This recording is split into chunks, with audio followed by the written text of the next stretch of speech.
Introduction. As a Japanese individual. Hello, everyone. I am a Japanese person who uses AI to create videos despite not being able to speak English. I was preparing a video on a certain theme. It was in the research stage. However, after seeing a certain news report, I couldn't bring myself to continue. Chapter 1. Facing History with Sincerity. As a Japanese person, I am still wondering if I am in a position to speak on this, but I will share my honest feelings. First, there is something I must state clearly. On December 7, 1941, my country launched a surprise attack on Pearl Harbor, Hawaii, resulting in many precious lives lost. This is a historical fact that violated international law and can never be justified. 85 years ago, our country failed in dialogue. I was born long after that, but I have been educated on this and take the facts very seriously. In speaking today, I do not intend to align with any specific political ideology or one-sided historical interpretation.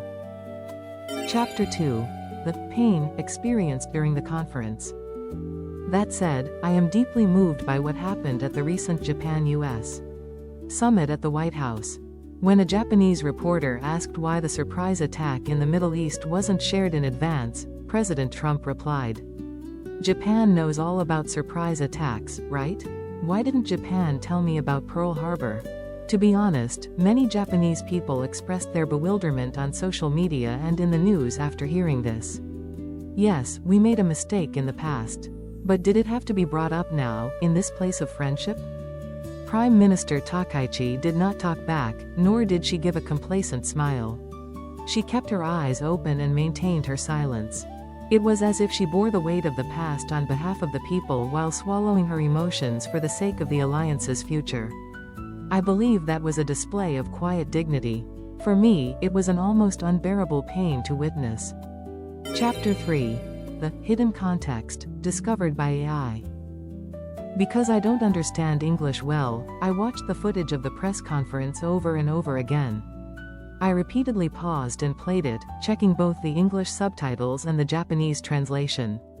Then, I noticed a faint remark that the interpreter did not pick up. President Trump turned to his cabinet and said, "He's asking me." The literal translation would be, "He is asking me." Analyzing this context with AI, another interpretation emerges. Can you believe he's actually asking me this? The Japanese reporter who asked the question is an alumnus of the prestigious Fletcher School, which trains diplomacy professionals. President Trump likely did not know his specific academic background. However, the president likely felt a strong sense of contradiction in such a question. Coming from someone who is supposed to be a professional in diplomacy, I came to the inference that the president wasn't angry at Japan, but was so exasperated by the reporter's question that he fired back with strong words. If so, the Prime Minister's silence was her quietly taking the hit from that crossfire. Chapter 4. I have a request for everyone overseas.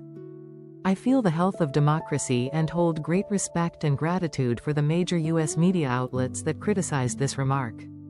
At the same time, I learned that some people view the president's words as just his usual joking. In Japan, various opinions are flying across the media and social networks regarding this matter. My only wish is to convey the truth. I want to ask you all overseas, how does the president's remark resonate in your country? Are my AI-assisted inferences incorrect? Is it unacceptable for us Japanese, who bear the weight of past mistakes, to speak of this pain? This pain is proof of how much we truly cherish our current relationship of friendship. How does this sensitivity appear in your eyes? If the leader of your country were in a similar situation, how would you feel? I want to hear the voices from your country, and I wish to believe in dialogue. Conclusion. 85 years ago, we failed in our dialogue. Back then, even sending a single message faced immense time delays and thick walls of language. But now it is different. We have the means to cross oceans in seconds and share our thoughts beyond the barriers of translation. I am truly grateful for this environment, and I believe in its power. This technology does not exist simply to make our lives more convenient. It was given to us so we never repeat such tragedies, and so we never give up on dialogue.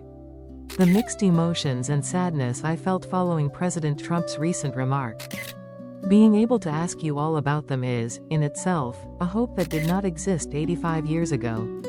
I have one final request for everyone. Please share your honest voices in the comment section. I will read them carefully with the help of AI and share them with the people of Japan. I have nothing but gratitude for Prime Minister Takaichi for bearing it alone and remaining silent that day.